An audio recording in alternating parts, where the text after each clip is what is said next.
Hello students, welcome back to another video. अगर आप लोग बीए थर्ड सेमेस्टर में हैं और पॉलिटिकल साइंस को अपने मेजर या माइनर सब्जेक्ट के रूप में पढ़ रहे हैं तो इसके न्यू बैच 2027-28 की क्लासेस हम सभी यूनिवर्सिटीज के लिए स्टार्ट कर चुके हैं।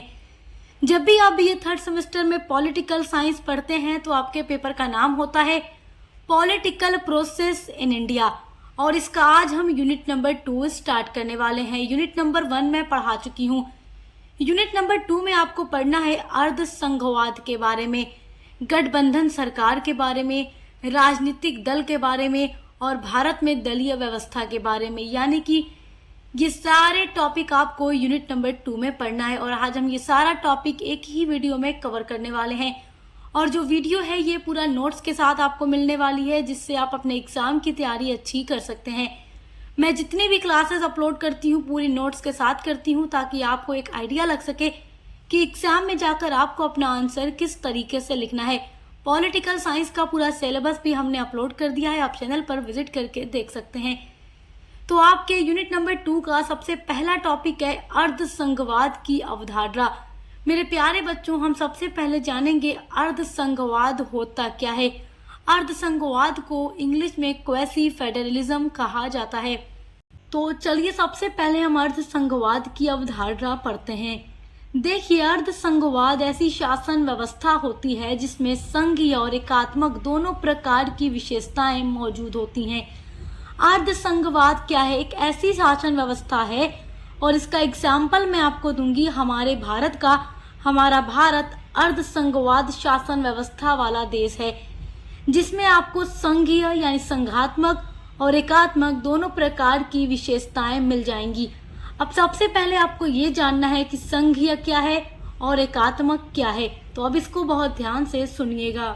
देखिए, संघीय को आप संघात्मक शासन प्रणाली कह सकते हैं। तो संघात्मक शासन प्रणाली एक ऐसी शासन प्रणाली होती है या एक ऐसी शासन व्यवस्था होती है जिसमें जो सत्ता है वो केंद्र सरकार और राज्य सरकारों के बीच विभाजित हो जाती है। एकात्मक जो सरकार होती है या एकात्मक शासन व्यवस्था जो होती है एक ऐसी राजनीतिक व्यवस्था होती है या एक ऐसी शासन व्यवस्था होती है जिसमें अंतिम शासन शक्ति एक ही राष्ट्रीय सत्ता में केंद्रित होती है। तो अब आप समझ गए कि संघीय क्या है, जहाँ पर केंद्र सरकार भी होगी और राज्य सरकार भी, और एकात्मक में केवल एक ही सरकार होती है जो शासन करती है पूरे देश पर। और हमारे भारत में एकात्मक और संघीय दोनों का मिश्रण आपको मिलेगा जिसको अर्ध संघवाद कहा जाता है। तो अर्ध संघवाद क्या है? ये एक ऐसी व्यवस्था होती है जिसमें संघीय सरकार एवं एकात्मक सरकार दोनों के गुण मौजूद हों। यानी शक्ति का विभाजन तो विभिन्न स्तरों पर किया जाता है लेकिन केंद्र के पास अधिक शक्ति होती है। यानी कि मैंने आपको बताया कि संघीय जो शासन व्यवस्था है उसमें केंद्र सरकार राज्य सरकार दोनों होती हैं, दोनों के बीच शक्ति का विभाजन होता है। लेकिन हमारे भारत की जो अर्ध संघवाद है इसमें केंद्र सरकार और राज्य सरकार में शक्ति का बंटवारा जरूर होता है, लेकिन सबसे प्रमुख जो शक्ति होती है वो प्रधानमंत्री यानी केंद्र सरकार में ही निहित होती है। देखिए, भारत का संविधान इसी व्यवस्था पर आधारित है। यानी हमारे भारत का जो संविधान है वो अर्ध संघवाद पर आधारित है। इसमें राज्यों को पर्याप्त अधिकार दिए गए हैं लेकिन राष्ट्रीय एकता, सुरक्षा और प्रशासनिक दक्षता बनाए रखने के लिए केंद्र सरकार को अधिक शक्तियां प्रदान की गई हैं। यानी कि राज्य सरकार के पास भी अधिकार होंगे लेकिन उन सभी के ऊपर एक सरकार होगी, केंद्र सरकार, जो सभी पर नियंत्रण रख सकती है। इसीलिए भारत को अर्ध संघीय राज्य कहा जाता है। तो मेरे प्यारे स्टूडेंट्स, आई होप कि आप ये समझ गए होंगे कि क्या होता है। देखिए, डी बसु का विचार है अर्ध संघवाद को लेकर के कि भारत का संविधान न तो पूर्ण रूप से एकात्मक संविधान है और न ही पूर्ण रूप से संघात्मक है, बल्कि दोनों का मिश्रण है। तो इस तरीके से आप समझ रहे होंगे कि हमारा भारत एक अर्ध संघवाद शासन व्यवस्था वाला देश है। आइए अब देखते हैं भारतीय राज्य की अर्ध संघीय विशेषताएं, यानी कि अर्ध संघ की क्या क्या विशेषताएं हैं। ये आपके एग्जाम के लिए बहुत ही इम्पोर्टेंट टॉपिक है। तो देखिए, हर एक टॉपिक से जो जो क्वेश्चन एग्जाम में आएगा वो पूरा मैं इस वीडियो में कवर कर रही हूँ। तो ये एक वीडियो आपके कई सारे क्वेश्चन को कवर करेगी आपके एग्जाम के, इसलिए आप इस वीडियो को पूरा एंड तक देखिएगा। देखिए, अर्ध संघीय विशेषता में पहली विशेषता है संविधान की सर्वोच्चता। देखिए, देश का सर्वोच्च कानून संविधान है।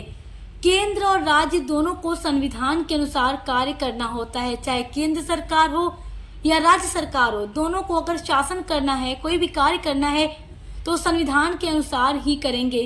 तो अर्धसंघीय राज्य की एक विशेषता ये भी है कि यहाँ पर संविधान ही प्रमुख होता है, संविधान की सर्वोच्चता होती है और संविधान के अनुसार ही सरकार को शासन करना होता है। देखिए, इस अर्धसंघीय राज्य की दूसरी विशेषता है एकल नागरिकता। देखिए, भारत में सभी नागरिकों के लिए केवल एक ही नागरिकता होती है, जो एकात्मक शासन की विशेषता है, यानी कि ये एक नागरिकता होगी।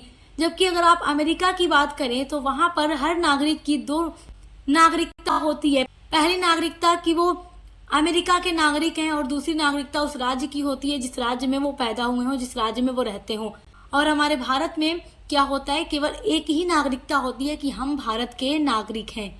और ये जो विशेषता है एकात्मक शासन प्रणाली की विशेषता है, क्योंकि देखिए, जब हमारे भारत का संविधान सभा के द्वारा बनाया जा रहा था तो सभी देशों के संविधान को देखकर जो चीजें संविधान सभा को बेटर लग रही थी हमारे भारत के लिए, उन्हीं चीजों को वो भारतीय संविधान में इंक्लूड कर रहे थे। तो भारतीय संविधान का स्रोत भी मैं आपको पहले पढ़ा चुकी हूँ। अब देखिए, तीसरी विशेषता है राज्यपाल की नियुक्ति। देखिए, अर्धसंघीय विशेषता में आपको ये भी एक पॉइंट एग्जाम में लिखना होगा कि यहाँ पर राज्यपाल की नियुक्ति राष्ट्रपति के द्वारा की जाती है। राज्यपाल केंद्र और राज्य के बीच कड़ी का कार्य करता है। देखिए, चौथी विशेषता है आपातकालीन प्रावधान।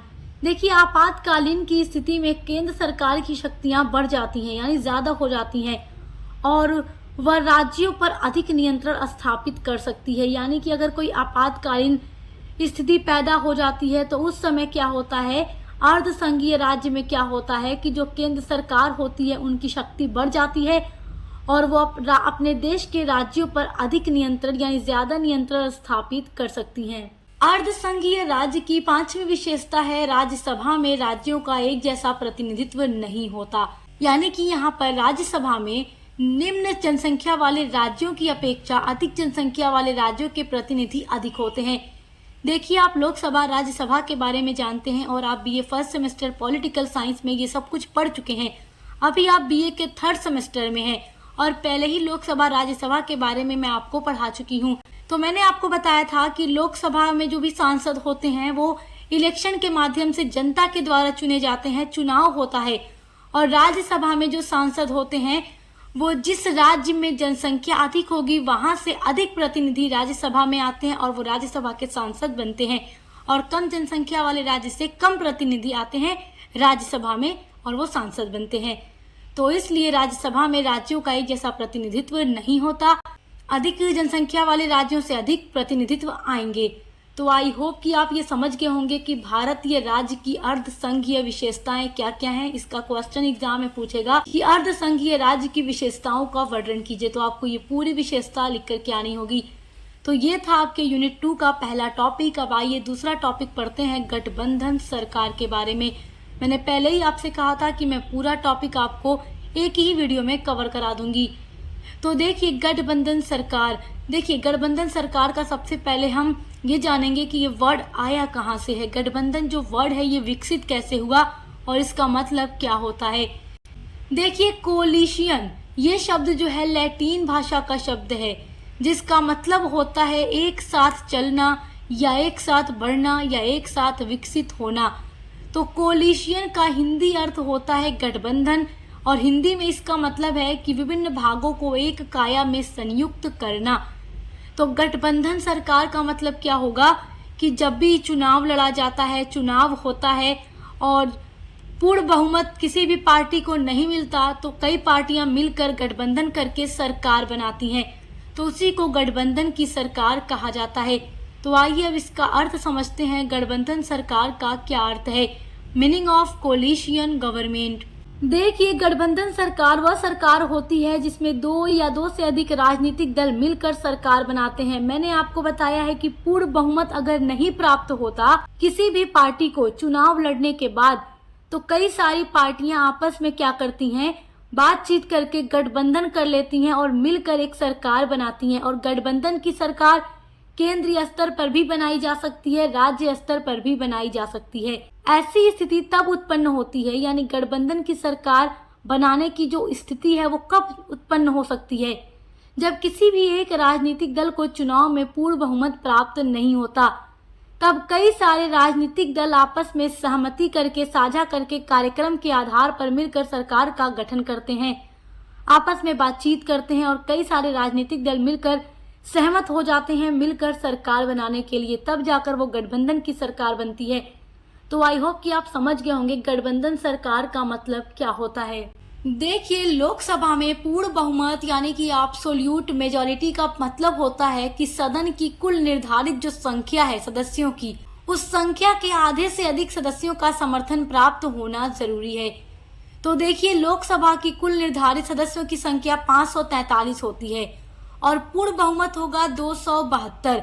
तो अगर किसी भी एक राजनीतिक दल को चुनाव लड़ने के बाद यानी लोकसभा चुनाव के बाद 272 सीटें मिल जाती हैं, समझिए उन्हें पूर्ण बहुमत मिल गया और वो अपनी सरकार बना सकती हैं। लेकिन यदि चुनाव होने के बाद किसी भी राजनीतिक दल को 272 सीटें नहीं मिलती, तब उनको गठबंधन की सरकार बनानी पड़ती है, यानी कि कई पार्टियां मिल करके गठबंधन करती हैं, आपस में बातचीत करती हैं, सहमत होती हैं, उसके बाद मिलकर जो सरकार बनती है उसे गठबंधन की सरकार कहा जाता है।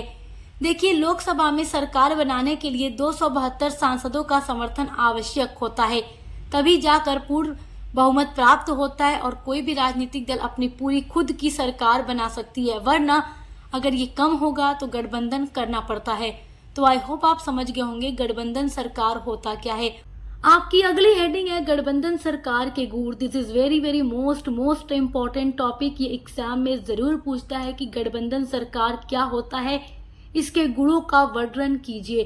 तो गठबंधन सरकार के गुण एग्जाम में जरूर पूछता है। देखिए, गठबंधन सरकार का पहला गुण है व्यापक जनप्रतिनिधित्व, यानी इसमें कई राजनीतिक दल शामिल होते हैं। राजनीतिक दलों के बारे में भी आप जानते हैं। देखिए, जब भी किसी देश में लोकतंत्र होता है तो वहां पर एक से अधिक राजनीतिक दल हो सकते हैं, क्योंकि जब राजनीतिक दल होंगे तभी तो आपस में चुनाव लड़ेंगे। तो इसलिए लोकतांत्रिक देश की एक विशेषता है कि बहुत सारे राजनीतिक दल होते हैं। तो व्यापक जनप्रतिनिधित्व में देखिए क्या होता है, बहुत सारे राजनीतिक दल इसमें शामिल होते हैं, जिससे विभिन्न वर्गों, क्षेत्रों और समुदायों का प्रतिनिधित्व सुनिश्चित होता है। गठबंधन सरकार का दूसरा गुण है लोकतंत्र को मजबूत बनाती है। देखिए, गठबंधन सरकार सहयोग, संवाद और सहमति की भावना को बढ़ावा देती है, जिससे लोकतांत्रिक व्यवस्था सुदृढ़ होती है। इसका तीसरा गुण है निरंकुशता पर नियंत्रण। देखिए, एक ही दल के प्रभुत्व की संभावना कम हो जाती है, क्योंकि देखिए गठबंधन की सरकार तभी बनती है जब किसी एक पार्टी को पूर्ण बहुमत प्राप्त नहीं होता। तो जब पूर्ण बहुमत प्राप्त नहीं होगा तो गठबंधन करने की आवश्यकता होगी, और जब गठबंधन होगा तो कोई एक राजनीतिक दल का प्रभुत्व नहीं होता। इससे क्या होता है, निरंकुशता पर नियंत्रण लग जाता है, इसीलिए सरकार मनमाने निर्णय नहीं ले सकती। अब देखिए, चौथा गुण है सहमति से निर्णय। महत्वपूर्ण जितने भी निर्णय लिए जाते हैं, सभी निर्णय सहयोगी दलों की राय और सहमति से लिए जाते हैं। पांचवा गुण है राष्ट्रीय एकता को बढ़ावा। देखिए, विभिन्न राज्यों और क्षेत्रों के दल साथ मिलकर इसमें काम करते हैं, जिससे राष्ट्रीय एकता और समन्वय बढ़ता है। इसका छठा गुण है जनहित पर अधिक ध्यान, यानी कि सरकार विभिन्न दलों के सुझावों को ध्यान में रखकर जन कल्याणकारी नीतियां बनाने का प्रयास करती है, जिससे जनहित पर अधिक ध्यान दिया जाता है। तो ये सब गठबंधन सरकार के गुण हैं। आई होप आप समझ गए होंगे। आप इस टॉपिक को अपने नोटबुक में नोट करके वहां लिख लीजिए। This is very important topic for your exam, क्योंकि यहाँ से क्वेश्चन एग्जाम में जरूर पूछा जाता है। अब देखिए, आपका अगला टॉपिक है राजनीतिक दल और भारत में दलीय व्यवस्था। ये टॉपिक भी आपके एग्जाम के लिए इम्पोर्टेंट है, क्योंकि राजनीतिक दल से भी एग्जाम में क्वेश्चन पूछा जाता है।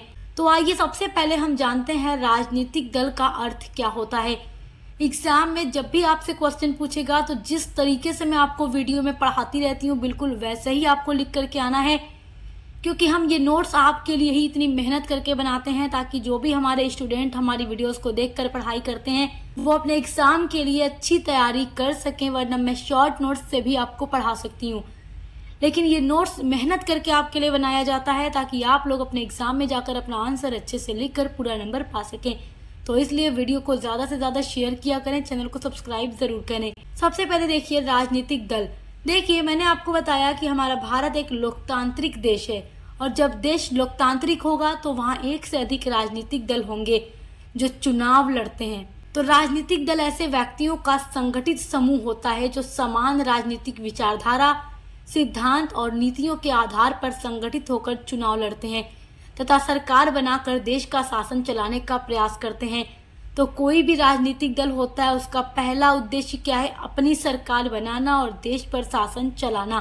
तो इसलिए 5 साल पर चुनाव लड़ा जाता है और सभी राजनीतिक दल के प्रतिनिधि उठते हैं, चुनाव लड़ते हैं और जिनको सबसे अधिक बहुमत प्राप्त होता है वो क्या करते हैं? अपनी सरकार बनाते हैं। उसके अलावा हर पार्टी के सांसद होते हैं जो लोकसभा में बैठकर अपनी जनता के हित में कार्य करते हैं। तो लॉर्ड ब्राइस के अनुसार एक डेफिनेशन है राजनीतिक दल के लिए, आप डेफिनेशन जरूर लिखिएगा, परिभाषा जरूर लिखिएगा, एग्जाम में नंबर पूरा मिलता है। लॉर्ड ब्राइस महोदय लिखते हैं कि राजनीतिक दल वह संगठित समूह होता है, मतलब कि ये मनुष्यों का ही तो समूह होता है, ऐसे लोगों का संगठित समूह होता है जो ऐच्छिक रूप से अपनी शक्ति को राजनीतिक सत्ता की प्राप्ति में लगाते हैं। यानी राजनीतिक दल ऐसे लोगों का समूह होता है जो ऐच्छिक रूप से अपनी मर्जी से क्या करते हैं? अपनी शक्ति को राजनीतिक सत्ता की प्राप्ति में लगाते हैं, यानी अपनी सरकार बनाकर देश पर शासन चलाने के लिए वो अपनी शक्ति लगाते हैं। तो यही डेफिनेशन है लॉर्ड ब्राइस के अनुसार। आइए अब देखते हैं दल प्रणाली के कितने स्वरूप हैं। तो देखिए, दल प्रणाली को 3 भागों में बांटा जा सकता है, यानी इसके 3 स्वरूप होते हैं। एग्जाम में ये क्वेश्चन आपसे जरूर पूछेगा कि दल प्रणाली के स्वरूपों का वर्णन कीजिए। तो देखिए, पहला स्वरूप है एक दल प्रणाली। जैसे कि देखिए, जर्मनी, रूस, चीन तथा कई यूरोपीय देशों में इस प्रकार की शासन प्रचलित होती है। दल प्रणाली में जो दूसरा दल का प्रकार है वो है द्विदल प्रणाली, यानी कि अमेरिका या ब्रिटेन, इन सभी देशों में द्विदल प्रणाली व्यवस्था होती है। अब देखिए, तीसरा स्वरूप है बहुदलीय प्रणाली। इसका एग्जाम्पल ले सकते हैं आप हमारे भारत का। उसके अलावा फ्रांस, हॉलैंड, इटली, कनाडा आदि देशों को इसी श्रेणी में रखा गया है क्योंकि ये सारे ऐसे देश हैं जहां पर बहुदलीय प्रणाली है, यानी कि कई सारे राजनीतिक दल हैं जो चुनाव लड़कर सरकार बनाने का प्रयास करते हैं। आइए अब पढ़ते हैं भारत में राजनीतिक दल के बारे में। भारत में आपको राष्ट्रीय पार्टियां भी मिलेंगी और राज्य पार्टियां भी मिलेंगी। तो आइए अब इनके बारे में डिटेल में जानते हैं, क्योंकि एग्जाम में ये क्वेश्चन पूछता है कि भारत में राजनीतिक दलों का वर्णन कीजिए। तो किस तरीके से आप लिखेंगे? देखिए, भारत में जितने भी राजनीतिक दल हैं उनको अपनी पंजीकरण चुनाव आयोग के पास कराना होता है, यानी कि उनको अपना पंजीकरण जो कराना होता है वो चुनाव आयोग के यहाँ कराना होता है। भारत में कई तरह के दल होते हैं, जैसे राष्ट्रीय दल, क्षेत्रीय दल और राज्य दल। तो सबसे पहले आइए हम राष्ट्रीय दलों के बारे में पढ़ते हैं, यानी राष्ट्रीय पार्टियां कौन कौन सी हैं और क्या हैं।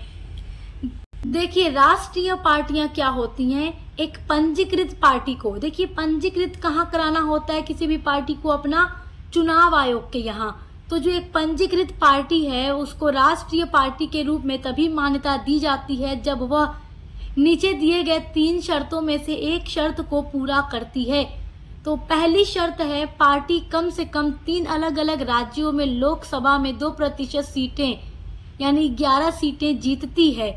तो ये पहली शर्त है। अगर कोई भी पार्टी, कोई भी पंजीकृत पार्टी इस एक शर्त को पूरा करती है तो वो क्या है?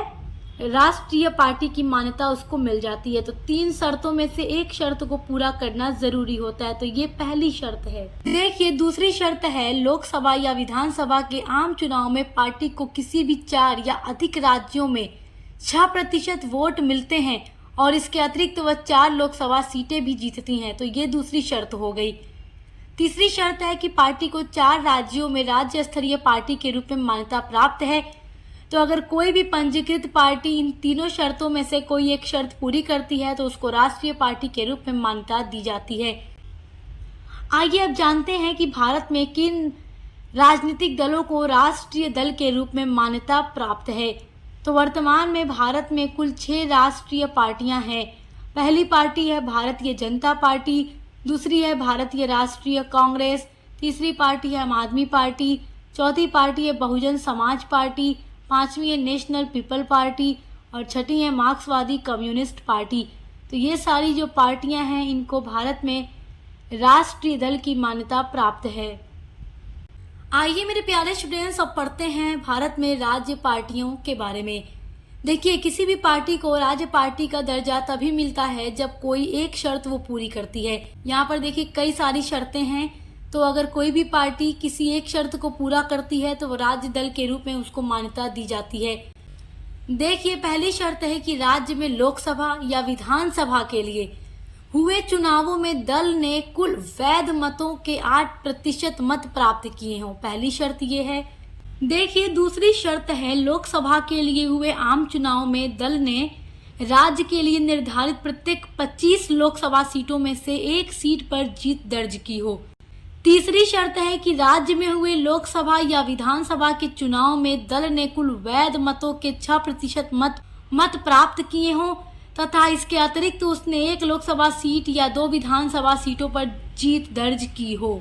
देखिए, अगली शर्त है कि अगर कोई दल राज्य की विधानसभा के लिए हुए चुनाव में कुल सीटों का 3% या 3 सीटें जो भी अधिक हो प्राप्त की हो तो उसे राज्य पार्टी का दर्जा दिया जाता है, यानी मान्यता दी जाती है। तो यहाँ पर जितनी भी शर्तें आपने देखी हैं और पढ़ी हैं अभी, अगर कोई भी पार्टी, कोई भी राजनीतिक दल इन सभी शर्तों में से कोई भी एक शर्त पूरी करती है तो उनको राज्य पार्टी के रूप में मान्यता दी जाती है। तो आइए अब पढ़ते हैं कि कौन कौन सी पार्टीज स्टेट पार्टीज यानी राज्य पार्टी का दर्जा पा चुकी हैं, यानी मान्यता प्राप्त कर चुकी हैं। देखिए, भारत के निर्वाचन आयोग के आधिकारिक आंकड़ों के अनुसार वर्तमान में भारत में मान्यता प्राप्त 67 राज्य दल हैं, यानी कि वर्तमान में भारत में 67 राजनीतिक दल ऐसे हैं जिनको स्टेट पार्टीज की मान्यता प्राप्त है। किसके अनुसार? भारतीय निर्वाचन आयोग के आधिकारिक आंकड़ों के अनुसार। तो यहाँ पर मैंने केवल कुछ ही पार्टीज के नाम नोट किए हैं। आप एग्जाम में कुछ ही पार्टियों के नाम लिख देंगे तो भी आपको नंबर मिल जाएगा। फर्स्ट पर है देखिए अखिल भारतीय तृणमूल कांग्रेस, दूसरी है अखिल भारतीय अन्ना द्रविड़ मुनेत्र कड़गम, तीसरी पार्टी है राष्ट्रवादी कांग्रेस पार्टी, चौथी है राष्ट्रीय जनता दल, पांचवी है समाजवादी पार्टी, छठी है ऑल इंडिया मजलिस से इत्तेहादुल मुस्लिमीन। तो ये सारी पार्टीज ऐसी हैं जिनको स्टेट पार्टी की मान्यता प्राप्त है।